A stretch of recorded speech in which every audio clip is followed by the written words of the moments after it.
Oi, gente, tudo bem com vocês? Estamos começando o programa Brasil Consciência desta semana, uma realização do SINDICT, o sindicato que você sabe representa os servidores públicos federais do INPE, do CEMADEM, da Agência Espacial Brasileira e do DCTA. E no programa de hoje a gente vai falar sobre a retomada das atividades do Programa Espacial Brasileiro. Tivemos lançamento de startup brasileira no centro de lançamento da Barreira do Inferno.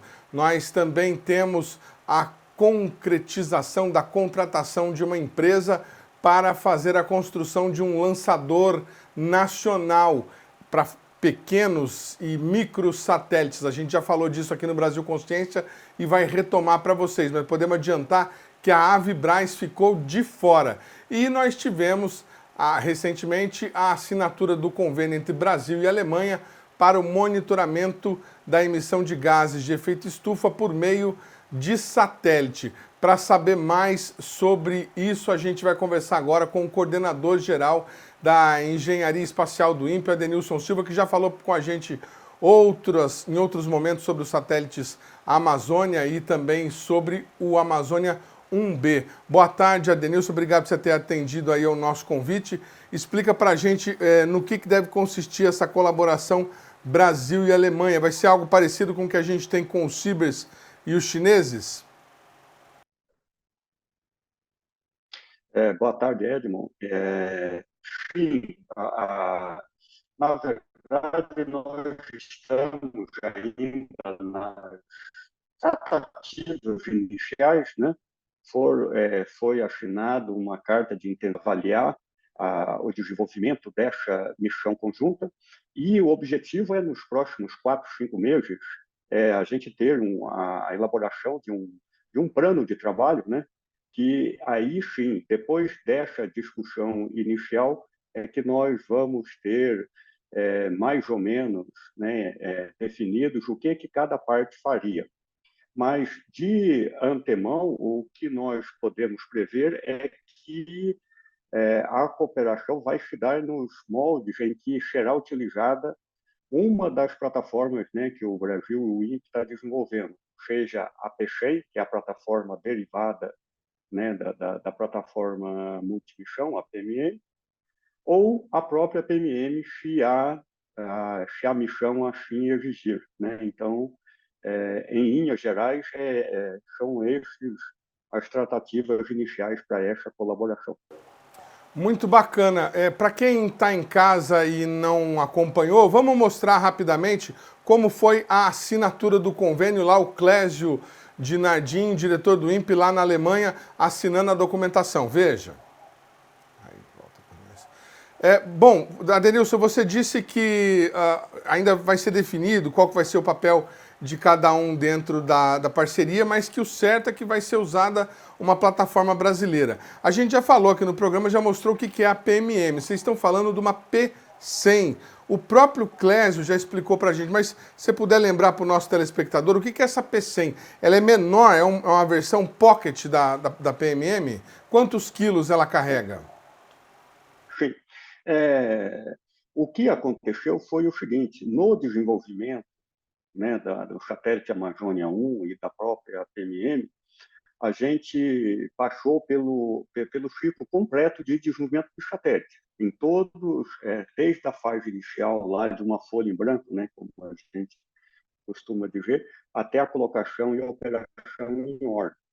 Então, com esse conhecimento, né, com o domínio daquilo que já foi feito, e também com o avanço principalmente da eletrônica e da microeletrônica, nós já há algum tempo, basicamente desde 2018, nós já vínhamos prospectando e verificando que muitas missões, que muitas demandas que o Brasil precisaria desenvolver para atender às necessidades de diversos setores, poderia ser atendido por uma plataforma menor. Então, utilizando a experiência adquirida, Amazônia 1/PMM, desenvolvimento de eletrônica e as demandas que eram postas, nós começamos a desenvolver a PChem. O próprio nome, como diz, é uma plataforma de 100 quilos. Normalmente, uma plataforma, via de regra, ela consegue transportar praticamente ou um pouco mais do que a sua massa de carga útil. Então, se nós estamos falando de 100 quilos, nós estamos falando que, quando colocarmos a carga útil, nós estaríamos tratando de satélites da classe 200 quilos, 200 e poucos quilos. Isso é que seria, então, o objetivo da plataforma PChem, ou seja, atender missões que pudessem ser levadas, encaminhadas por uma plataforma menor. E a razão disso é exatamente diminuir custos, seja no desenvolvimento do satélite, seja no próprio lançamento, né? Que a gente sabe que o custo de lançamento tem uma relação quase que direta com a massa do satélite que vai ser lançado. Então, esse é o objetivo da plataforma PFEM. Claro que uma pergunta que Não, era sempre é feita... só para pontuar para o telespectador fazer a comparação, a PMM que lançou a Amazônia carrega quanto? Então, a PMM ela foi desenvolvida, o Amazônia, na sequência de lançamento, em condição de lançamento, ele tinha uma massa de 638 quilos, onde aproximadamente 300 quilos era da plataforma e 300 e poucos quilos era da carga útil e combustível. Então, a gente está falando de um satélite, né, baseado na PChem, de praticamente a metade de um tamanho de um satélite baseado na plataforma multimissão, que é a PMM. Bem, bom, e a gente já falou da PMM, o Amazônia, ele é um satélite de sensoriamento remoto, né? Tem lá uma câmera com uma visada larga, fazendo imagens. Vocês estão fazendo o Amazônia 1B, que vai ser radar, a gente já vai falar sobre ele.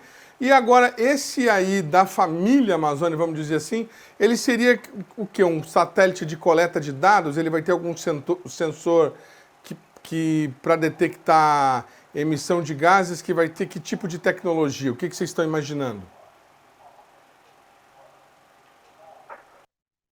Então, essa parte é a parte, né, que toda essa cooperação ela teve início, a Agência Espacial Alemã, ela está desenvolvendo um equipamento, né, um módulo de carga útil que é baseado em LiDAR.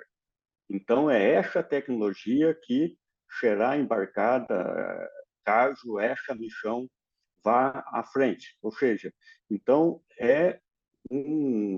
digamos, uma carga útil, o estado da arte, que a gente pode dizer, que está sendo desenvolvido, e nós teríamos acesso aos dados dessa carga útil para estudo e análise e monitoramento de gases aí que você disse.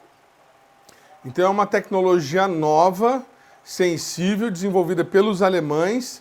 Eles vão colocar essa carga útil na nossa plataforma e, a princípio, a gente teria acesso aos dados. Não há previsão, pelo que você está falando, de troca de tecnologia ou da gente participar do desenvolvimento desta tecnologia especificamente. Olha, como eu disse, esse tipo de tratativa não foi conversado, né? Mas o fato é que é o seguinte, a carga útil deles já está numa fase bem avançada de desenvolvimento. Isso não significa, de forma alguma, que nós vamos receber uma caixa preta aqui ou coisas desse tipo que ninguém saiba o que está ali. Mas, a princípio,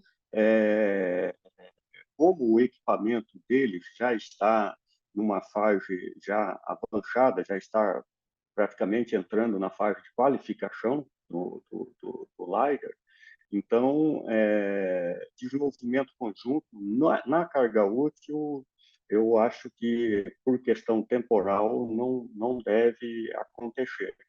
Mas isso não significa não acesso à informação ou coisas desse tipo, né? Muito bacana. Você falou em questão temporal, você já tem uma ideia de quanto tempo deve demorar essa junção de conhecimentos, essa parte final de planejamento, construção e lançamento? Olha, vai depender bastante, né, de como que as tratativas em alto nível vão acontecer. Do ponto de vista técnico aqui, a gente, como eu disse, a gente tem aí em torno de 5 meses, pouco mais ou em torno disso, para elaborar o plano de trabalho conjunto, que vai ser submetido aí para as instâncias superiores para serem avaliadas. Tanto a PChem quanto a APM, que agora passa a ser, né, um produto de prateleira, né, para ser utilizado em satélites, a gente está falando aí de desenvolvimento da ordem de 36 a 40 meses. Então, não importa basicamente a solução de que plataforma vai ser utilizada, os períodos para que o satélite fique pronto vai depender exatamente de quando se colocam os contratos, para que a gente tenha os equipamentos, né? Só, né, colocando aí uma informação adicional, a gente está fechando as contratações aí necessárias para o Amazônia 1B e nós estamos observando que os prazos de entrega estão ficando cada vez mais longos por questões que adviram lá da pandemia e agora por questões geopolíticas também, como essa guerra da Ucrânia e outros aspectos. Ou seja, tudo isso, no final, de alguma forma, pode impactar quando que se teria o satélite disponível para lançamento. Mas, em linhas gerais, é aquilo. Uma vez se acordado em alto nível, iniciou os contratos, nós estamos falando de 36, 40 meses para ter a plataforma pronta. Muito bem, 36, 40 meses então para ter mais um satélite brasileiro em órbita. Plataforma pronta, obviamente, vai ter que lançar ainda. E falando em satélite que está em construção, você falou aí da contratação para fazer o Amazônia 1B. Vocês contrataram quantas pessoas e como é que está o processo do 1B? Já dá para dizer quando que vai ficar pronto? O que vocês já podem contar para a gente de novidade? Então, na verdade, o que nós contratamos não são pessoas, né? Até porque a gente não pode contratar pessoas. Contratação As de contra... serviços e de matéria-prima, né, no caso. Me perdoe a. Equipamentos, equipamentos. Na, então, nós estamos contratando praticamente todos os equipamentos remanescentes, né, que só dando uma relembrada, o Amazônia 1B, ele tem esse nome não por acaso, né, é porque ele utiliza bastante equipamentos reserva do Amazônia 1, então, mas mesmo assim ainda faltavam equipamentos que não tinham equipamento reserva no Amazônia 1. Então, é exatamente isso que nós estamos fechando agora no final de 2023, praticamente todas as contratações, e a expectativa, claro que vai ainda depender de que não tenhamos intercorrência na entrega desses equipamentos. Mas a ideia é que, a partir do segundo semestre de 2026, o Amazônia 1B esteja pronto para lançar. Então, é o que a gente tem hoje. Parceria com os chineses está indo bem, parceria com os alemães agora, mas a gente teve também ao longo do ano uma sugestão, né, quando teve a visita do presidente da NASA aqui no Brasil, a possibilidade do INPE colaborar com a NASA colaborar com o INPE para o desenvolvimento de um satélite de monitoramento de desmatamento. Isso avançou de alguma maneira até o momento, Adenilson? Olha, quando as informações chegam na minha coordenação é quando realmente já se tem algo mais desenhado. O que eu posso dizer é que, sim, está tendo e teve discussões na área de aplicação, né? Mas na parte da engenharia de desenvolvimento ainda não chegou para a gente. Mas, então, eu não tenho informações sobre isso. A informação que eu tenho é que está havendo discussões na coordenação de aplicações e relações institucionais aqui do INPE. Tá certo, quero agradecer demais ao Adenilson Silva mais uma vez por participar aqui do nosso programa com as informações. Boa sorte aí, Adenilson, com a construção de mais esse satélite brasileiro, viu? Ok, obrigado a todos, obrigado pela oportunidade, estamos aí à disposição. O programa Brasil Consciência vai para um rápido intervalo e na sequência você tem informações sobre a contratação pelo governo federal por meio da FINEP do novo lançador de nano e microsatélite brasileiro. É um instante só, não sai daí.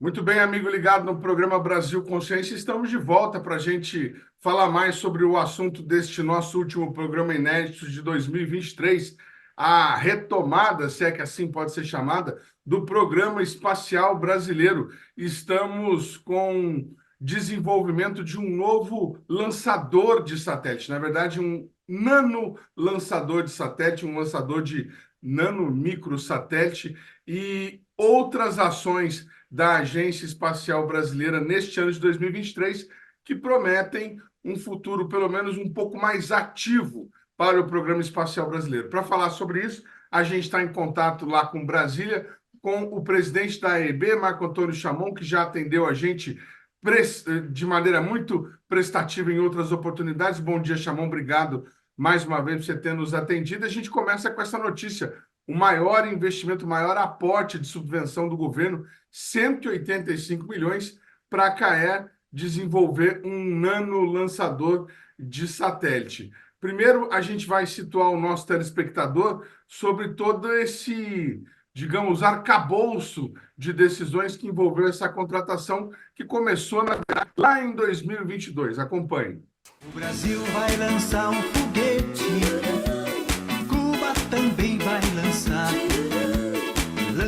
É isso mesmo, eu confesso, sempre quis usar essa musiquinha infame no programa, mas nunca tinha tido um motivo suficiente que justificasse isso. Mas a FINEP, a financiadora de projetos, uma empresa pública a serviço do governo, confirmou a empresa Avibraz como vencedora daquela licitação que nós tínhamos mencionado aqui no programa, que nós temos um programa especial em janeiro sobre ela. A Avibraz vai produzir, vai desenvolver junto com outras empresas um lançador de nanosatélites, um nano lançador para satélites pequenos de até 5 quilos. Veja as informações. A Avibraz foi classificada em primeiro lugar para liderar um consórcio com outras 5 empresas que deverão entregar o projeto ao custo de 195 milhões. Mesmo oferecendo o foguete a um custo menor por 192 milhões, a Scenic Engenharia e Comércio, empresa de São José dos Campos, que nós já mostramos aqui no Brasil Consciência, ficou em segundo lugar, de acordo com a classificação. Em terceiro lugar ficou a Acaera Engenharia, empresa multinacional que é inclusive parceira da SAB para a produção dos caças Gripen da Força Aérea Brasileira. Ela ofereceu o projeto por um custo ainda menor do que a Scenic, no total 185 milhões. De acordo com o edital, deverão ser construídos pelo menos 2 protótipos de voo em território nacional. As empresas serão responsáveis por disponibilizar meios para fazer os lançamentos. O foguete deve ter capacidade de lançar pelo menos 5 quilos de carga útil em órbita circular equatorial de 450 quilômetros de altitude. O edital também prevê que o foguete deve ter capacidade de upgrade, ou seja, ele pode ser ampliado futuramente para carregar cargas maiores. Quando nós falamos sobre o edital no BCC 160, nós trouxemos a opinião do especialista José Nivaldo Hinkel sobre este projeto, a construção de um nano-lançador de satélite. Veja um resumo do que ele pensa sobre o assunto. Bom dia, Edson. Bom dia a todos. Bom, a respeito desse assunto aí, eu trabalhei no INPE bastante tempo no desenvolvimento de sistema de propulsão e aí tive a oportunidade de acompanhar a atividade do Brasil na área de tentativa de desenvolvimento de foguete e e estudar possíveis alternativas a isso. Já em reuniões anteriores, em publicações anteriores, eu tenho sempre dado ênfase de que um programa de propulsão para o Brasil, para um país que tem, digamos, ambições autônomas no espaço, ele deveria ser centrado em coisas um pouco diferentes. Então, o Brasil veio progressivamente reduzindo as suas ambições. Começou com o VLS, que era um veículo pequeno, muito difícil de ser viabilizado, e devido a diversos percalços, ele reduziu mais ainda a ambição, passou a chamar um veículo chamado de VLN, com capacidade de lançar 50 quilos nominal. É bom dizer que, quando você começa um projeto com um valor nominal de 50, você provavelmente tem uma incerteza de talvez até 200 quilos. Então, já era bastante inviável. E agora reduzimos mais ainda para 5 quilos. Isso aí, do ponto de vista de capacidade de lançamento, é completamente irrelevante. Existe muita atividade no mundo aí, pessoas ou indivíduos, ou mesmo pequenas companhias, dizendo que vão lançar foguetes com essa capacidade. Eu tenho sérias dúvidas com relação a isso, apesar de alguns anunciarem alguns, digamos, sucessos, eu não vejo nenhuma tentativa válida de fazer lançadores para pequenos satélites, ou micro ou nanosatélites. Lançar, mesmo que existam esses satélites, você sempre vai ser mais conveniente lançá-los em batch. Você junta 5, 50 ou 20 satélites e lança de uma vez só. Isso, do ponto de vista técnico e econômico, é indiscutível. Quer dizer, não existe justificativa nem técnica, nem econômica para se fazer veículos lançadores com capacidade abaixo de 100 quilos, por exemplo. Isso aí é impensável. Então, uma tentativa de dizer que vai lançar 5 quilos com uma incerteza de 200 quilos é injustificável. Bom, então vamos deixar bem claro. Classicamente, se você pegar os modelos que tratam de desenvolvimento de sistemas de engenharia ou sistemas de lançadores, um lançador novo, mesmo para pequenas cargas, ele envolve da ordem de centenas de milhões de dólares. No caso, o que você se refere, que foi o edital da FINEP, o que se estava buscando é um veículo capaz de lançar nanosatélites ou microsatélites da ordem de algumas dezenas de quilos. Então, não seria necessariamente aquela definição clássica de nanosatélites, menos de 10 quilos, mas que pudesse lançar algo aí da ordem, talvez, de 40, 50 quilos, o que poderia hoje cobrir uma lacuna que existe no mercado por duas razões. Primeiro, que os satélites muito pequenos, sejam nano ou um pouquinho maiores, eles dificilmente têm veículos dedicados a essa categoria. Eles acabam viajando de carona. E quando viajam de carona, nós temos, no mínimo, dois problemas. Um, o de você ser colocado numa órbita que não é a mais favorável. A gente sabe que no Brasil e outros países que estão na faixa tropical, eles podem se beneficiar muito de satélites colocados em órbitas inclinadas, o que dá uma altíssima taxa de revisita quando comparado às órbitas polares ou heliosíncronas. A segunda é a questão de oportunidade do lançamento. Nós tivemos recentemente o caso de um satélite brasileiro que estava para ser lançado logo no início do semestre passado, e a empresa lançadora pediu que fosse adiantado a entrega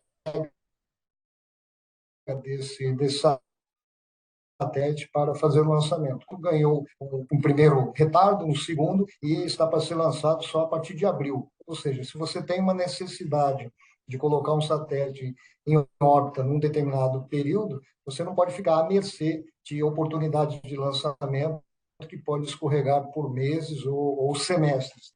Muito bem, doutor Chamon. Finalmente conseguimos concretizar aí o negócio. A Acaera acabou sendo declarada a vencedora depois de digamos assim, muita negociação para que a Vibraz assumisse o contrato. É uma pena, por um lado, que a Vibraz não tenha condições de assumir, mas é interessante lembrar que a Acaera também é uma empresa que está investindo bastante no Brasil. O que a Agência Espacial Brasileira espera que esse nanolançador seja capaz de proporcionar ao mercado espacial brasileiro? Bom dia. Bom dia, Edmond. Bom dia, telespectadores. Primeiro, eu queria agradecer mais uma vez a vocês essa parceria, essa oportunidade de conversar sobre o Programa Espacial Brasileiro. Agradecer especialmente a oportunidade para fechar o ano, né, com essa nossa fala e entrar diretamente no assunto. O que está acontecendo na área espacial brasileira, nessa área de foguetes? Então, você me orienta com as suas perguntas, mas eu vou falar especificamente agora sobre essa questão do FNDCT, do Fundo Nacional de Desenvolvimento Científico e Tecnológico. Ele foi retomado nesse governo com grandes valores, né? O valor do FNDCT é de 10 bilhões de reais para 3 anos. A parte desse ano foi executada 100%, naquilo que é o que eles chamam de reembolsável, ou seja, são empréstimos para as indústrias, e aquilo que eles chamam de não reembolsável, que é aquilo que o governo investe, mas não há necessidade de retorno, geralmente na área de ciência e tecnologia. Ao longo da história, sempre houve investimentos do FNDCT, mas para o setor espacial eles eram bem mais modestos. Nós estamos falando este ano de investimentos que poderiam ter chegado a 850 milhões de reais. Nem todos os contratos foram assinados. O da Vibraz você acabou de mencionar, né? Mas foi assinado, por exemplo, o de satélites, da ordem de 250, 260 milhões de reais, para um consórcio liderado pela Vision. E houve 3 empresas classificadas para fazer foguetes para nanosatélites, foguetes de pequeno porte. Esse era o nome do edital. A Vibraz foi a primeira classificada, então houve 5 candidatos, 2 foram desclassificados, as propostas não atendiam as condições do edital, 3 foram classificados, a Vibraz, a Acaer e a CENIC, ou a CENIC e a Acaer, nessa ordem, e a Vibraz, como primeira, foi chamada para assinar o contrato. Ela está num processo de recuperação judicial, isso não se resolveu, embora tenha avançado, ela tenha feito acordos com seus credores, etc., ela não encontra condições jurídicas para a contratação. É uma pena, né, porque é uma empresa que é estratégica para o Estado, né, tanto para a área de defesa, quanto para a área espacial, de uma forma geral, civil e militar, mas ela não teve condições de ser contratadas. E as regras do edital permitem que os seguintes sejam contratados. Então, nós fomos em direção à Acaer e à CENIC, na realidade a FINEP fez isso, e conseguiu essa contratação, você está falando aí, perto de 200 milhões de reais. Né? Então, se nós tivéssemos somado as propostas de CENIC, Acaer, a Vibraz, mais a de satélites, nós chegaríamos nesses 850 milhões que eu mencionei. Então, existe um movimento importante do governo para apoiar fortemente o programa espacial. Então, vamos nos concentrar na sua pergunta, e aí eu repasso a palavra para você. Que esse contrato é importante para o Brasil? Ele é importante em pelo menos 2 aspectos. Primeiro, nós reforçamos a indústria nacional, porque esse é um dinheiro que vai diretamente para a indústria nacional. Nós reforçamos a indústria nacional. É uma indústria que tem laboratórios no Brasil, que emprega brasileiros no seu quadro, que trabalha para o desenvolvimento com as tecnologias que já foram desenvolvidas no Brasil e novas tecnologias que serão desenvolvidas e ficarão aqui. Então, Sob esse aspecto, eu estou investindo na indústria espacial brasileira.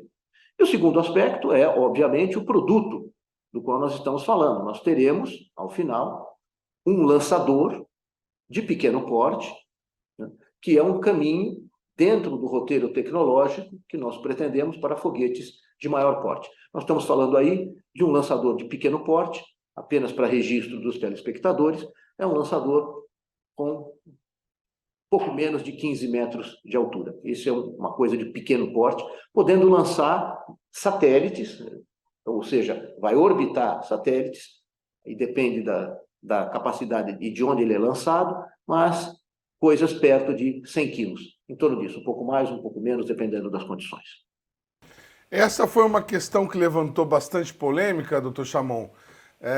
Inclusive, a gente tratou disso com o seu antecessor. O edital falava de 5 quilos. E depois o Coronel Moura, seu antecessor, falou que a ideia estava no edital 5, mas que a ideia era algo em torno de 50. E agora o senhor está falando para a gente que pode chegar a 100. Então já é um satélite um pouco mais parrudo, né? Já dá para fazer mais coisa, não é bem um CubeSat. Por que tem essa maleabilidade na capacidade de payload do foguete? Tem duas coisas. A primeira é o seguinte, era a nossa expectativa inicial. Expectativa inicial antes das propostas aparecerem, né? Antes das propostas aparecerem é o seguinte, eu quero ser capaz de satelizar alguma coisa. Aí você escala a tecnologia para coisas maiores. Mas se eu conseguir satelizar 5, 10 quilos, que aí nós estamos falando essencialmente de CubeSats, coisas realmente pequenas, né? Aí eu posso tentar escalar essa tecnologia para tamanhos maiores. Mas as propostas que vieram para nós já eram mais ambiciosas do que esses 5 quilos. Então, esse é um primeiro momento. O outro é que a sua capacidade de lançamento depende um pouco de onde você lança. Por exemplo, se você lançar de Alcântara, essa é uma das melhores posições para você lançar um foguete no mundo. E se você lançar equatorial ou polar, enfim, dependendo da órbita que você quer, você pode lançar mais ou menos. Então, eu estou sendo otimista, mas talvez muito otimista. Eu disse até 100, um pouco menos de 100, tá certo? Que seria a melhor condição possível, ou seja, das propostas oferecidas, a mais ambiciosa, e das cargas úteis, a maior delas, na melhor condição de órbita. Tipicamente, o que a gente espera lançar de Alcântara quando um foguete desse estiver pronto? Nós gostaríamos de lançar um conjunto de CubeSats, ou de pequenos satélites, feitos no Brasil. Seria o primeiro teste. Então, não um só, vários. Tem um dispositivo que junta todos eles e lança. E isso comporia perto dos 50 quilos mencionados pelo meu antecessor, né?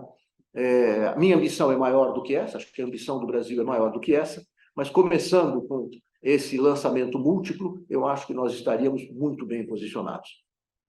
Alguém pode levantar a mão agora e falar assim, mas a gente já tinha capacidade ou algo perto disso com aqueles primeiros foguetes que o IAE conseguiu desenvolver, sonda 1, sonda 2 e tudo mais. Esse nano lançador, ele é melhor do que esses foguetes que a gente já tinha conseguido fazer? Qual que é o ganho tecnológico que o Brasil passa a ter? Muito bem. Os foguetes os quais nós somos muito bem sucedidos, inclusive, você mencionou o sonda 1, 2, até o sonda 4, e mais atualmente o VS-30 e o VSB-30, que é o que existe hoje, construído, testado e lançado no Brasil, são foguetes de sondagem. Qual é a diferença? Um foguete de sondagem, ele não coloca em órbita um satélite. Um foguete de sondagem, ele faz uma órbita parabólica, quer dizer, ele sobe e desce, né?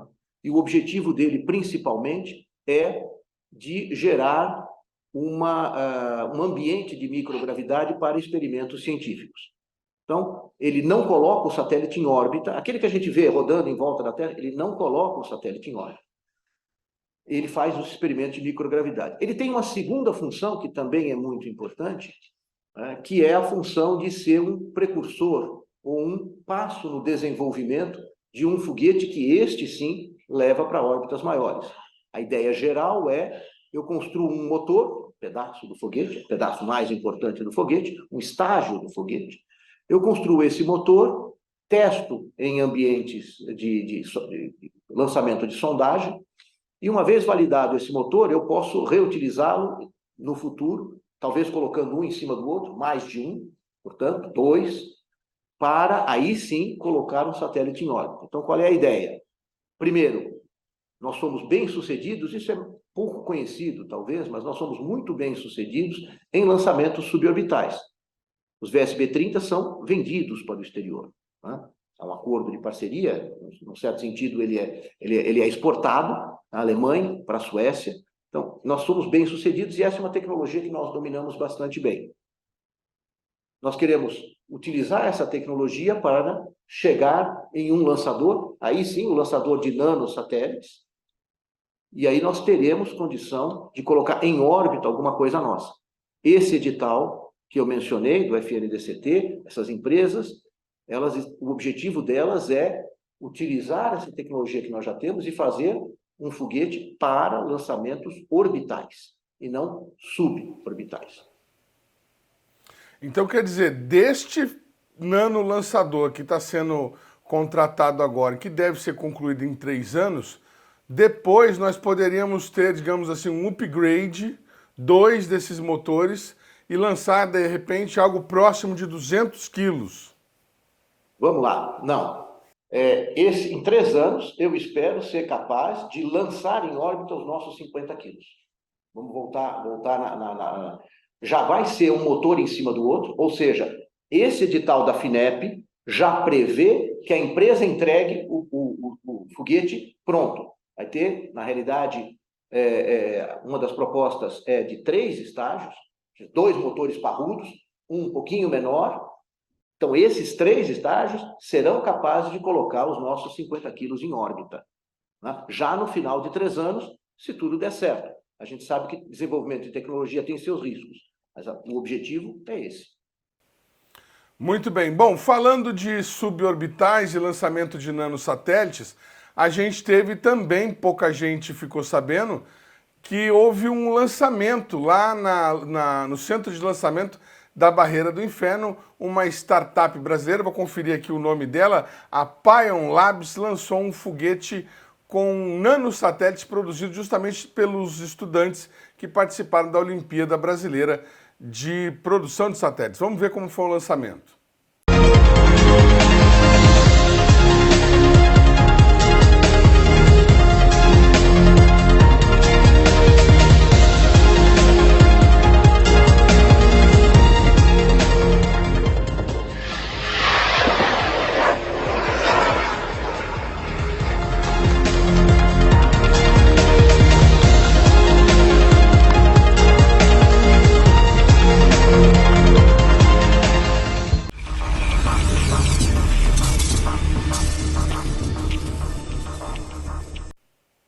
Muito bem, doutor Chamão. Fazia tempo que a gente não tinha atividade lá no centro de lançamento da Barreira do Inferno, né?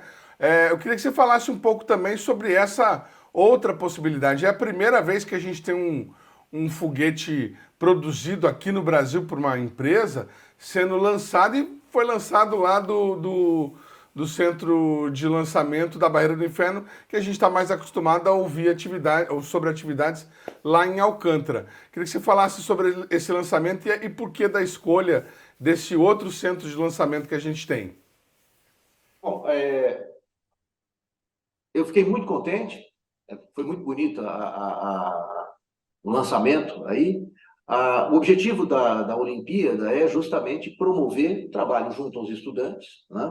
Mas aí, no caso, também com uma empresa, para você desenvolver satélites que possam ser lançados.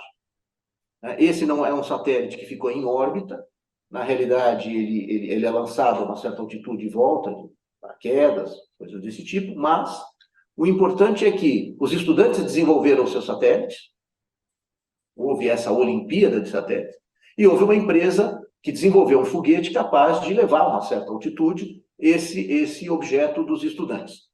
E a gente reinaugura a capacidade do CLBI, o Centro de Lançamento da Barreira do Inferno, que fica do lado de Natal, né, no Rio Grande do Norte. A gente reinaugura essa capacidade de lançamento. o que aconteceu com o CLBI? Né? Ele é anterior ao Alcântara, não sei se muita gente sabe disso, ele é de 65, né? Alcântara é um pouco mais recente. Então, o CLBI, ele nasce em 65, o primeiro lançamento dele foi de um foguete americano, Nike, e aí ele foi avançando, e era o nosso centro de lançamento para esses foguetes de sondagem. O CLBI já realizou, ao longo da história, mais de 3.000 lançamentos de foguetes de sondagem. O que acontece é que, com o tempo, né, a cidade se desenvolve, as coisas crescem, desde 1965, obviamente. Então, a cidade acabou crescendo em volta do centro. E aí, por questões de segurança, a capacidade de lançamento do centro foi sendo limitada. Então, eu podia lançar foguetes cada vez menos potentes por questões de segurança. Isso não tem o que dizer, né? O centro ainda é extremamente importante para rastreio de satélites, acompanhamento de lançamentos, né? Ele faz acompanhamento de lançamento do pessoal do CLA, ele faz acompanhamento, nós temos acordos, ele faz acompanhamento de lançamentos de Kourou, da base europeia, né? Principalmente francesa, mas a base europeia que existe na Guiana. Ele faz esses rastreios, então ele tem equipamentos para fazer esse tipo de acompanhamento dos lançamentos, e ele ainda mantém uma capacidade de lançamentos de foguetes de pequeno porte, né? O VS-30, não o VSB-30, vocês me perdoem as siglas, o VSB-30 é um negócio maior, o VS-30 é um foguete bem menor, eu diria que é do meu tamanho, mas não é, eu sou baixinho, ele é um pouco maior do que eu, tá certo? Mas ele é um foguete que, inclusive, será lançado ano que vem do CLBI novamente. Então, depois de 10 ou 11 anos, o CLBI volta a fazer lançamentos pequenos, mas lançamentos interessantes para teste de tecnologia, para teste de cargas úteis em condições de microgravidade e também para apoio, isso é muito importante, essa parceria com a Agência Espacial Brasileira, para apoio a essas atividades, a esses eventos de Olimpíadas de satélites e testes de alguns objetos, no caso um foguete, de uma empresa nacional. Então, é bastante alvissareiro, mas lembrando que, por causa das condições geográficas e urbanas, né, o CLBI não voltará a fazer lançamentos de maior porte. Está limitado a esses lançamentos de menor porte. Os de maior porte serão transferidos para a base de Alcântara. Muito bacana, muito alvissareiro mesmo. Bom, e por falar em lançamento de grande porte, o senhor já deu essa notícia para a gente na oportunidade da inauguração do monumento em homenagem às vítimas do acidente de Alcântara, mas é bom ressaltar aqui no nosso programa para o aficionado aí, pelo apaixonado em indústria espacial e que tem curiosidade de saber, a gente tem a proposta de fazer um primeiro lançamento, um primeiro teste do VLM, agora já em 2024. Como é que está o planejamento para isso, doutor? E quando que a gente deve ter esse lançamento? Bom, o lançamento do VLM vai ficar posposto um bocadinho. Me perdoe. Se eu disse isso no passado, me penitencio aqui. Foi uma falha de comunicação minha. Tá certo? O que nós pretendemos fazer já no ano que vem, 2024, é 2 testes, um seguramente, o outro ainda está em negociação, do S-50. Vamos entender o que é isso daí. Eu falei de VS-30, falei de VSB-30, que são foguetes já tradicionalmente construídos. O VSB-30 já foi exportado, várias unidades, etc. E aí nós queremos ser mais ambiciosos, nós queremos aumentar a capacidade. Então, a gente constrói, isso foi a Vibras que fez, a Vibras já entregou o motor este ano para a aeronáutica, a FAB está preparando para encaminhar isso para Alcântara e fazer o teste lá. O S-50. O S-50 é um motor, nós ainda estamos falando de foguetes pequenos, mas ele é um motor de 12 toneladas que vai ser feito o teste em Alcântara. Então, na realidade, eles vão ligar o motor vai queimar inteirinho, né, e verificar se todos os parâmetros técnicos que foram especificados estão corretos. Se tudo der certo, nós faremos um segundo teste, eles chamam isso de tiro, né? Faremos um segundo teste com o segundo motor, porque é necessário você fazer mais de uma vez, você precisa confirmar que as coisas são reprodutíveis, você não fez uma vez só por acaso, segunda vez funciona igual, e depois disso nós faremos o lançamento, e isso muito provavelmente em 25, você me cobra em 2025, por favor, do VS50. O que é isso? Lembra, eu falei do S50, o S50 é só um motor, o VS50 é o veículo, daí o V, que usa o S50. Então, eu farei o veículo S50, portanto, o VS50, eu farei o lançamento, aí sim será um lançamento, não é só um teste, aí será um lançamento desse veículo, provavelmente em 2025, eu gostaria que isso acontecesse. A situação da Embraer, a situação da Avibras é uma situação ainda indefinida, mas eles, por exemplo, honraram os compromissos e entregaram o motor este ano. Então, nós esperamos em 2025 lançar o VS50. O que é isso? O VS50 é um foguete de sondagem, portanto, ele não coloca satélites em órbita, é um foguete de sondagem, mas é um foguete de sondagem maior, essas 12 toneladas que eu falei para você, e ele consegue uma altitude maior, um tempo de microgravidade maior, alguns minutos, acho que são 5 ou 6 minutos, se você me cobra, esse número eu posso ter que corrigir, e aí você consegue experimentos com mais longa duração de microgravidade. Então, o primeiro objetivo, um dos objetivos do VS50 é ter essa capacidade maior de testes em microgravidade. Mas um dos grandes objetivos do VS50 é ser ele o precursor do VLM. Então, funcionou o VS50, então eu pego 2 motores, um em cima do outro, S50, 12 toneladas aqui, mais 12 em cima, e mais um pequenininho na ponta, e aí sim eu consigo o VLM, o Veículo Lançador de Microsatélites, aí o veículo é totalmente nacional, feito na indústria, uma parte, mas integrado no Instituto de Aeronáutica e Espaço, dentro da Força Aérea, e aí eu consigo fazer lançamentos de nanosatélites também. É a mesma tecnologia que aqueles do edital da ACAER, da Vibras, da CN que estão fazendo? Não. Nós temos roteiros diversificados, nós temos possibilidade da indústria ter seus próprios foguetes, nós temos possibilidade de desenvolvermos os nossos também. Então, nós temos um ecossistema para a área de satélites diversificado, sendo capaz de lançar nanosatélites. O VLM-1 não para aí, a gente quer fazer uma segunda versão do VLM, mais potente do que a primeira, mas vamos devagar, vamos ver o que acontece. Para quando está previsto o VLM? Eu não tenho uma boa previsão, vou chutar um número aqui, você me cobra de novo, eu corrijo eventualmente se for o caso, 2026. Muito bem. Bom, então a gente acompanhou aqui em 2000 se eu não estou enganado, em 21 teve um teste aqui na fazenda, na usina Coronel Abner, em Jacareí, num banco de tiro com o motor S50. Agora esse teste vai ser feito lá em Alcântara, na plataforma. Vai queimar o motor todo, depois vocês vão repetir isso, e aí em 25 a gente tem o VS50, que é um veículo com este motor. O VLM são 2 motores desses, um em cima do outro e mais um pequenininho em cima. Correto, doutor? É a minha promessa hoje. Se eu tiver que mudar, eu peço desculpas, mas os nossos planos são esses daí. Muito bem, tá parecendo até MacB, hein? A gente tem os lançadores em desenvolvimento, 2 aí, pelo que o doutor está falando, e temos também a possibilidade de aumentar a nossa constelação de satélite. Como o doutor Chamon falou no nosso programa aqui,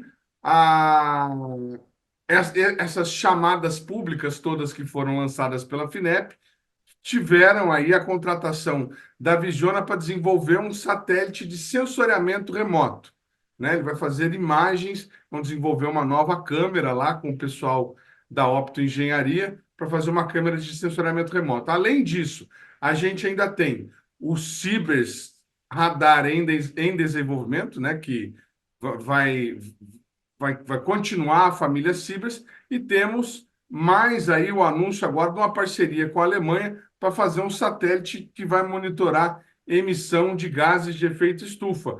Está bastante agitada as atividades do Programa Espacial Brasileiro. O que o senhor tem a nos dizer sobre esse convênio com a Alemanha, por exemplo? Bom, você me permite só uma pequena nota, né? Claro. Só para dizer que está agitado, eu concordo com você e agradeço essa menção, além do Ciber 6, que é o Ciberradar, continuação da nossa parceria com a China, que data tentativa de lançamento é 2028, para data tentativa de lançamento em 2026, tem a cooperação com a Argentina. Ah, sim, o Amazônia B. Exatamente. O Amazônia 1B é a nossa contribuição para essa constelação de 2 satélites. A Argentina faz um, nós fazemos outro, orientados para a área de água, e nós vamos lançar isso, as previsões são para 2026. Então, tem mais esse daí. Mas voltemos à Alemanha. Em 2021, fevereiro, acho que foi 28 de fevereiro, a gente lançou, utilizando capacidade da Índia, né, um PSLV, um lançador indiano, a gente lançou o Amazônia 1.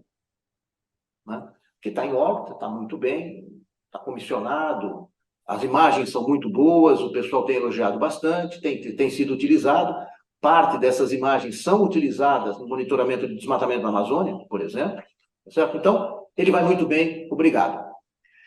O Amazônia 1B é um satélite de 630 quilos, perdão. O Amazônia 1, lançado em 2021, é um satélite de 630 quilos. Ele é baseado, ele tem, vamos chamar de 2 pedaços, né? Ele tem a parte de baixo, embora no espaço em cima e embaixo não tem muito sentido, mas ele tem a parte de baixo, que é a tal da plataforma multimissão. Então, é uma plataforma na qual você pode colocar uma certa carga útil em cima, que pode ser uma câmera, mas pode ser outro tipo de objeto. E essa plataforma pesa da ordem de 250 quilos, e você pode botar em cima dela mais uns 300, 300 e pouco, que é o que deu no caso do Amazônia 1. O satélite Amazônia 1B, que participa da missão com a Argentina, é feito utilizando essa plataforma e já está em construção hoje no INPE. Qual foi a ideia que nós desenvolvemos em seguida? Que tal a gente fazer uma plataforma menor, simplesmente uma redução da plataforma que a gente já sabe fazer, que já foi testada no espaço, que vai muito bem, obrigado, para uma plataforma menor, uma plataforma tipicamente de 100 quilos, mas que pudesse carregar alguma coisa como 200 no total, né? Mais 100, mais 150. Então, você teria um satélite perto de 250 quilos, talvez um pouquinho mais, depende das características da carga útil, da órbita, e que seria mais barato de lançar, obviamente, porque ele é menor, né? E que poderia, ainda assim, ter cargas úteis importantes e que pudessem contribuir para as missões que estão no Programa Espacial Brasileiro, particularmente missões ligadas a mudanças climáticas. Esse foi o conceito que foi desenvolvido no INPE, de uma plataforma menor, estamos chamando ela de P100, porque é uma plataforma de 100 quilos, embora o satélite seja o dobro disso ou mais. E essa P100 está em desenvolvimento, e nós fomos consultados pelos alemães que se mostraram interessados em, eventualmente, uma parceria para utilizar essa plataforma. Antes da COP, a ministra e o diretor do INPE passaram pela Alemanha e assinaram um acordo com os alemães para começar os trabalhos para fazer uma missão conjunta baseada nessa plataforma menor e que possa medir o GE, né, os gases de efeito estufa. Então, é a contribuição do Brasil para os estudos em mudanças climáticas. Eu acho que esse é um tema de extrema relevância nos anos que vão vir. Nós precisamos aumentar a nossa capacidade de medidas de todas as variáveis ligadas a efeito estufa, de todas as variáveis ligadas a mudanças climáticas. Então, essa é uma primeira contribuição que o Brasil pode dar. Muito bacana. Então, já temos bastante satélite em desenvolvimento, mas o que ainda poderemos ter? Tem alguma novidade engatilhada para ser anunciada aí em 24, doutor? Para satélites, não. Vamos ser modestos, tá certo? Nós temos acordos em vista com vários países, tá certo? Mas eu vou deixar alguma coisa, talvez, para um próximo programa, já me convido para um próximo programa para você. O que eu posso avançar? Ano que vem, nós temos uma oportunidade interessante de conversas com agências espaciais. Por quê? Ano que vem, o G20 é realizado no Brasil. Né? O grupo das 20 nações mais ricas, mais importantes, mais poderosas, etc. e tal, o G20 é realizado no Brasil. Né? Ele vai ser realizado no Rio de Janeiro, geralmente ele acontece no final do ano, e ele é precedido de uma série de reuniões laterais sobre vários temas. Uma delas é uma reunião de agências espaciais, que nós pretendemos, te dar em primeira mão aqui, nós pretendemos realizar em setembro do ano que vem. Então, em setembro do ano que vem, nós convidaremos as agências do G20, de todos os países do G20, e mais alguns outros convidados, para realizar uma reunião sobre temáticas amplas, sobre mudanças climáticas, sobre sustentabilidade espacial. E é muito possível, que existem várias reuniões bilaterais e multilaterais nessas reuniões, talvez saia alguma novidade daí. Não quero avançar nada, mas teremos essa oportunidade de discutir com as maiores agências do mundo o que é que está rolando. Que bacana, tomara que saiam novas parcerias, quem sabe o desenvolvimento de satélites aí com a NASA, que foi aventado quando nós tivemos a visita do presidente da NASA aqui no Brasil. Quero agradecer demais ao presidente da Agência Espacial Brasileira, que mais uma vez precisa ser ressaltado, teve a presteza e a paciência de nos atender. Agradecer ao André da assessoria de imprensa e a vocês aí um grande abraço pelo trabalho. Boa tarde, doutor, muito obrigado, viu? Obrigado a todos, feliz ano novo, feliz Natal para todo mundo. Grande abraço. O programa Brasil Consciência de hoje vai ficando por aqui e a gente só volta agora em 2024. Na próxima semana você tem a retrospectiva com as melhores reportagens de 2023. Obrigado pelo carinho da sua audiência, pela sua companhia e até o ano que vem, se Deus quiser. Tchau, gente. Obrigado, doutor.